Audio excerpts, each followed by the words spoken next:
Rutherford's model of the atom. Rutherford overturned Thomson's atomic model by his gold foil experiment. His experiment demonstrated that the atom has a tiny, massive nucleus. It thus rejected Thomson's model of the atom. Rutherford's scattering experiment. Rutherford selected a gold foil as he wanted a very thin layer. In his experiment, fast-moving alpha particles were made to fall on a thin gold foil. Alpha particles are helium ions with, देखो helium का नाम आपने सुना होगा, element. Hydrogen के बाद का element कौन सा आता है? हीलियम। हीलियम के पास 2 इलेक्ट्रॉन होते हैं। हीलियम के एटम में कितने इलेक्ट्रॉन होते हैं? 2 इलेक्ट्रॉन। वो दोनों इलेक्ट्रॉन को हम बाहर निकाल दें तो क्या बन जाएगा? हीलियम 2+। और हीलियम 2+ को बोलते हैं अल्फा पार्टिकल्स। ठीक है, ये अल्फा पार्टिकल्स को उसने क्या किया? गोल्ड की फोइल पर डाला। तो उसने देखा कि जब ये पार्टिकल्स, अल्फा पार्टिकल्स मतलब कि रेज के फॉर्म में, ठीक है, रेज के फॉर्म में जब वो गोल्ड की फोइल से टकराते हैं तो बहुत सारे रेज है वो आधी टेढ़ी डायरेक्शन में कहीं से भी चले जाते हैं, कहीं सीधा जाते हैं, और बहुत कम पार्टिकल्स मतलब कि बहुत कम रेज वापिस उसी डायरेक्शन में आते हैं। मोस्ट ऑफ द रेज अलग अलग डायरेक्शन में चले जाते हैं, ठीक है, बट बहुत कम रेज है वो वापिस से उसी डायरेक्शन में रिफ्लेक्ट होके आते हैं, ठीक है। +2 charge and have a considerable amount of energy. These particles were studied by means of flashes of light they produced on striking a zinc sulfide screen. He expected the alpha particles to pass through the gold foil with little deflections and strike the fluorescent screen. But the observations उससे पहले क्या लगा था कि जब मैं alpha raise को gold की फोइल पर स्ट्राइक करवाऊंगा, ठीक है, तब बहुत सारे थोड़े बहुत ही रेज थोड़े डिफ्लेक्ट होके जाएंगे, बाकी ज्यादातर वापिस आ जाएंगे। उसने ऐसा सोचा था, ठीक है, कि बहुत कम पार्टिकल्स थोड़े डिफ्लेक्ट होके जिंक सल्फाइड की स्क्रीन पर गिरेंगे, बाकी सारे वापिस आ जाएंगे, बट ऐसा हकीकत में हुआ नहीं। Images were quite unexpected. He observed that most of the alpha particles passed straight through the gold foil. Some were deflected through small angles and some were deflected through large angles. Very few appeared to bounce back. From the experiment, he concluded that since most of the alpha particles passed through the gold foil without getting deflected, so most of the space inside the atom was empty. उसने जब experiment perform किया तब पता चला कि most of the particles straight line में बाहर निकल गए, थोड़े बहुत ऐसे डिफ्लेक्ट हुए और बहुत कम वापिस आए, ठीक है। तो उसने ऐसा सोचा कि न्यूक्लियर मतलब कि एटम के अंदर बहुत सारी स्पेस क्या होनी चाहिए? खाली होनी चाहिए, और उसी खाली जगह में से एम्प्टी स्पेस में से पार्टिकल्स बाहर निकल के स्ट्रेट बाहर आए, ठीक है। स्ट्रेट आने का मतलब वही है ना, कोई भी चीज स्ट्रेट कब जाती है? जब उसके रास्ते में कोई कुछ आए नहीं, ठीक है। हम कोई व्हीकल चलाते हैं तो हमारे रास्ते में कुछ भी ना हो तो हम स्ट्रेट जाते हैं, ठीक है। रास्ते में अगर कोई व्हीकल आ गया या तो कोई टर्न आ गया तो हम घूम जाते हैं ना, ठीक है। तो आगे कुछ सामने कुछ ब्लॉक करने वाली चीज ना हो तभी कोई चीज स्ट्रेट लाइन में जाती है। देखिए बहुत सारे रेज स्ट्रेट लाइन में आए, इसका मतलब ये हुआ कि एटम के अंदर बहुत सारी स्पेस है वो एम्प्टी होनी चाहिए, ठीक है। Very few particles deflected from their path. This indicated that the positive charge of the atom occupies very little space. A small fraction of alpha particles bounce back by 180 degrees. This indicated that the entire positive charge and mass of the atom was concentrated in a very small volume within the atom. Let us perform an activity to understand Rutherford's experiment. Stand near a barbed wire fence and throw marbles towards the fence, one after the other in quick succession. देखो, जैसे उसने alpha particle strike किए, वैसे आपको छोटे छोटे stone को strike करना है। ये जैसे जाली बनाई है, उसमें से आपको दिख रहा है कि बहुत सारी स्पेस एम्प्टी है, ठीक है। इसीलिए आप स्टोन को दूसरी तरफ फेंकते हो तो वो सारे मोस्टली सामने की तरफ चले जाएंगे। बहुत ऐसे कम स्टोन होंगे कि जो यहाँ से टकरा के वापिस आए, बहुत कम, ज्यादातर दूसरी तरफ चले जाएंगे। तो प्रूव हो गया कि अगर जब एम्प्टी स्पेस बहुत बड़ी हो तभी चीज सामने की तरफ कोई भी रुकावट के बिना जाती है, ठीक है। उसे रोकने वाली चीज बहुत कम है, ठीक है। What do you observe? Most of the marbles pass through the gaps in the wires of the fence to the other side, while a few of them hit the wire and get deflected by large angles or bounce back. This activity provides an explanation to understand Rutherford's experiment. It suggests that the fact that most alpha particles pass through the gold sheet proves that atom consists mainly of empty space. Small number of rays bounce back as if they hit a solid object. The part from which the positively charged alpha particles are turned back is positively charged and is very small in size as compared to the empty space. Based on Rutherford's observations, he formulated his theory of atom. The main features of his theory are as follows. There is a positively charged center in the atom called the nucleus, in which nearly all the mass of the atom is concentrated. Negatively charged particles called electrons revolve around the nucleus in parts called orbits. The size of the nucleus is very small as compared to the size of the atom. His model can be compared to the solar system, where the planets are compared with electrons and the sun with the nucleus.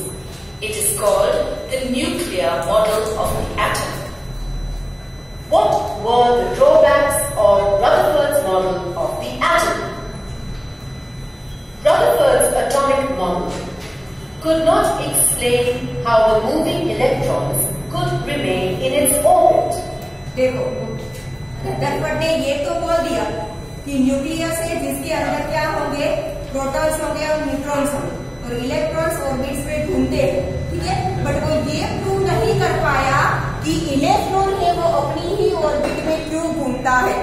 कोई भी चीज जब किसी के आसपास घूमेगी ना तो उसे एनर्जी मिलेगी और वो एनर्जी की वजह से वो न्यूक्लियस के साथ क्या होगा, अट्रैक्ट होगा और धीरे धीरे घूमते घूमते वो न्यूक्लियस के अंदर चला जाएगा, ठीक है। तो वो ये प्रूव नहीं कर पाए कि इलेक्ट्रॉन है वो अपनी ही ऑर्बिट में कैसे घूमता है, क्यों वो घूमते घूमते न्यूक्लियस के अंदर नहीं चला जाए, वो एक्सप्लेन नहीं कर पाए, ठीक है। इसीलिए उसका मॉडल तो एक्सेप्ट हुआ बट उसकी थ्योरी समझ में किसी को नहीं आई, ठीक है। Any charged particle during acceleration would give out energy, and while revolving, it would lose energy and eventually fall into the nucleus. This means that the atom would be highly unstable. But matter is composed of stable atoms. Thus, the major drawback of Rutherford's atomic model was that it could not explain the stability of atoms. Niels Bohr's atomic model. Niels Bohr revised Rutherford's atomic model and put forth the following suggestions. Electrons were confined to clearly defined orbits. Electrons do not radiate energy while revolving in the orbit. देखो आगे Rutherford के model में क्या था कि electron जब अपनी orbit में रिवॉल्व करते हैं तब वो एनर्जी लूज करते जाते थे और धीरे धीरे एनर्जी लूज करते करते वो न्यूक्लियस के अंदर चले जाते हैं। जबकि नील्स बोहर ने क्या बताया कि इलेक्ट्रॉन से वो पर्टिकुलरली अपनी ही ऑर्बिट में घूमेंगे और घूमते घूमते वो किसी भी एनर्जी को रिलीज नहीं करते। जब वो एनर्जी को रिलीज ही नहीं करते तो एनर्जी कम भी नहीं होगी, एनर्जी कम नहीं होगी तो घूमते घूमते न्यूक्लियस के अंदर भी नहीं जाए। ठीक है, तो वो पर्टिकुलरली अपनी ही ऑर्बिट में घूमे। They could jump between orbits, but could not really spiral inward or outward in intermediate states. An electron must absorb or emit specific amounts of energy to transition between these fixed orbits. तीसरा उसने क्या बोला कि electron है वो एक orbit में से दूसरी ऑर्बिट में जंप कर सकते हैं। ठीक है, पहली में से डायरेक्टली तीसरी में नहीं आ सकते, पहली में से दूसरी में, फिर दूसरी में से तीसरी। ठीक है, एक लेवल छोड़ के वो जंप नहीं कर सकते, अपने नजदीक की ऑर्बिट में वो जंप कर सकते हैं। या तो थर्ड ऑर्बिट वाला कहाँ पे आएगा, सेकेंड ऑर्बिट में, फिर वो सेकेंड में से फर्स्ट में आएगा। ऐसे अपनी आसपास की ऑर्बिट में वो जंप कर सकते हैं। और जब वो एक ऑर्बिट में से दूसरी ऑर्बिट में जंप करेंगे, मतलब कि जब ट्रांजिशन करेंगे, जंप करना उसका मतलब क्या होता है, ट्रांजिशन इन साइंटिफिक लैंग्वेज। ठीक है, जब वो इलेक्ट्रॉन एक ऑर्बिट में से दूसरी ऑर्बिट में ट्रांजिशन करेंगे तब वो energy, specific amount of energy वो या तो एमिट मतलब कि लूज करते हैं या तो ऑब्जर्व मतलब कि गेन करते हैं। ठीक है, जब वो एक ऑर्बिट में से दूसरी ऑर्बिट में जाते हैं तब कई बार एनर्जी लूज करते हैं, एमिट करते हैं, तो कई बार एनर्जी ऑब्जर्व भी करते हैं। ठीक है, और उसी की वजह से केमिकल रिएक्शंस होती है। ठीक है, between this fixed orbits. Let's do a quick check. Cathode rays are negatively charged. Yes or no? True. जैसे थॉमसन ने दिया था ना।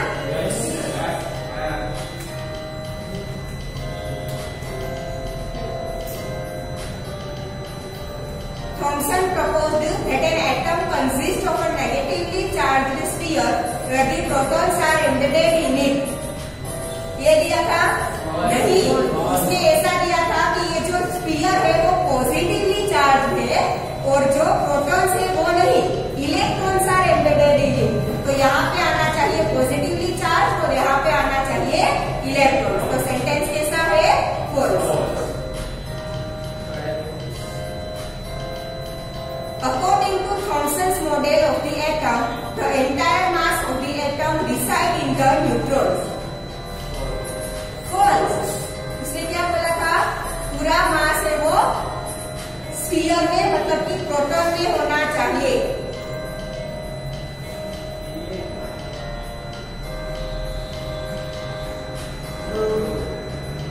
According to Niels Bohr's model, electrons revolve around the nucleus of the atom in orbits.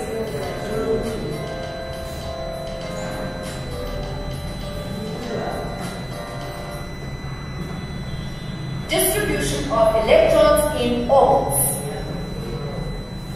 According, देखो, जैसे solar system में हर एक orbit के अंदर एक ही प्लैनेट होता है। ठीक है, दूसरा कोई प्लैनेट उस ऑर्बिट में आ नहीं सकता। वैसे अभी थोड़ी देर पहले मैंने बोला था कि वैसे इलेक्ट्रॉन्स में ऐसा नहीं होता, एक ही ऑर्बिट में दो भी इलेक्ट्रॉन हो सकते हैं।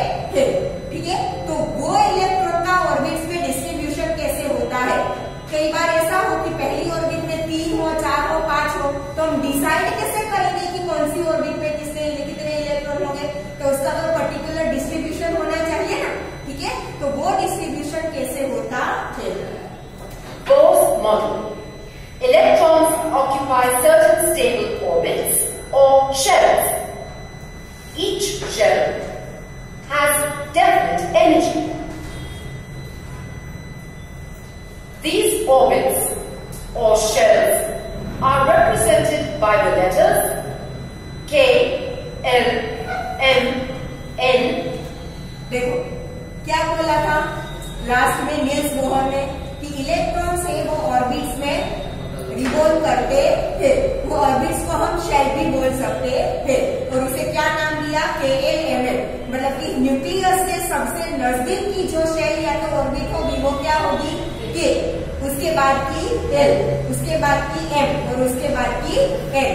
ठीक है, अब N को पहले फिर L को सबसे ऊपर कैसे नहीं लिख सकते?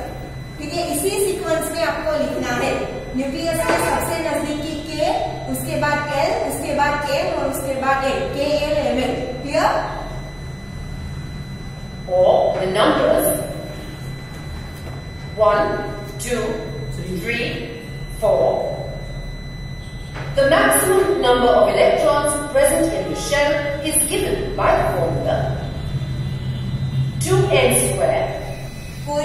किसी भी ऑर्बिट में मैक्सिमम कितने इलेक्ट्रॉन्स आ सकते हैं वो कौन से फॉर्मूला से पता चलता है?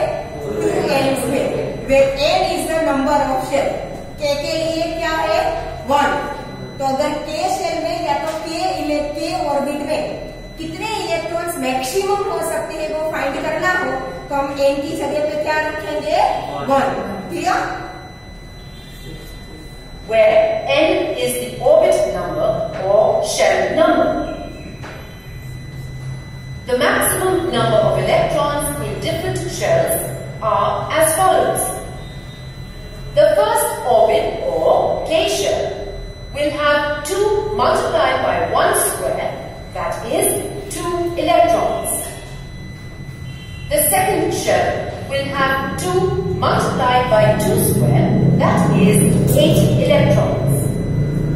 The third shell will have 2 multiplied by 3 square, that is 18 electrons. And the fourth shell will have 2 multiplied by 4 square, that is 32 electrons, and so on. ठीक है, ऐसे चलता जाएगा। ठीक है, आप n की वैल्यू उसके हिसाब से रख दो तो उसमें कितने इलेक्ट्रॉन है वो समझ में आ जाएगा। ठीक है, मैक्सिमम इतने हो सकते हैं, इससे कम हो सकते हैं, इससे कम हो सकते हैं, बट इससे ज्यादा नहीं आ सकते। K शेल में 2 इलेक्ट्रॉन से ज्यादा नहीं आएगा। ठीक है, पहला इलेक्ट्रॉन K शेल में जाएगा, दूसरा आएगा तो वो भी K शेल में जाएगा, बट अगर तीसरा आ गया तो वो अब K में नहीं रह सकता, वो कहाँ पे जाएगा? L। ठीक है, तो मैक्सिमम इतने रह सकते हैं, मिनिमम का इससे कम हो तो चले। ठीक है, इसमें 1 है तो 1 भी रह सकते हैं, 2 भी रह सकते हैं, 5, 6, 7 और 8 तक, 8 से ज्यादा नहीं। Clear? The maximum number of electrons that can be accommodated in the outermost orbit is 8. The orbits or shells are filled in a stepwise manner. Electrons are not accommodated in a given shell unless the inner shells are filled. कोई भी atom में electron अपने हिसाब से fill नहीं होते। ठीक है, सबसे इनर मोस्ट सेल जब 2 इलेक्ट्रॉन से भर जाएगा तभी L शेल भरेगा। जब L शेल 8 इलेक्ट्रॉन से भर जाएगा तभी M शेल में इलेक्ट्रॉन जाएंगे। ठीक है, जब M शेल पूरा का पूरा 18 इलेक्ट्रॉन से भर जाएगा तभी बाकी के इलेक्ट्रॉन M शेल में जाएंगे। ठीक है, तो इनर सेल जब तक कंप्लीटली फिल नहीं होते, मैक्सिमम जितने आ सकते हैं उतने इलेक्ट्रॉन से जब वो कंप्लीटली फिल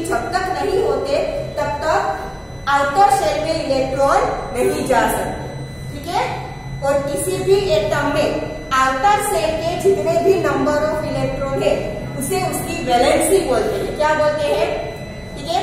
मानो कि कोई एटम का आउटर सेल एल है, एम और एन वहां पे खाली पड़ा है, ठीक है। ऐसा जरूरी नहीं है हर शेल में इलेक्ट्रॉन ऑलवेज प्रेजेंट ही होगी, खाली भी हो सकता है, ठीक है। मानो कि कोई एटम ऐसा है कि जिसमें ऊपर के एम एन एंड क्या है, खाली पड़े और एल के अंदर 4 इलेक्ट्रॉन्स है, तो उसकी वैलेंसी क्या हुई, 4, ठीक है। अगर इसमें 2 इलेक्ट्रॉन्स है तो वैलेंसी क्या हुई, 2। क्लियर?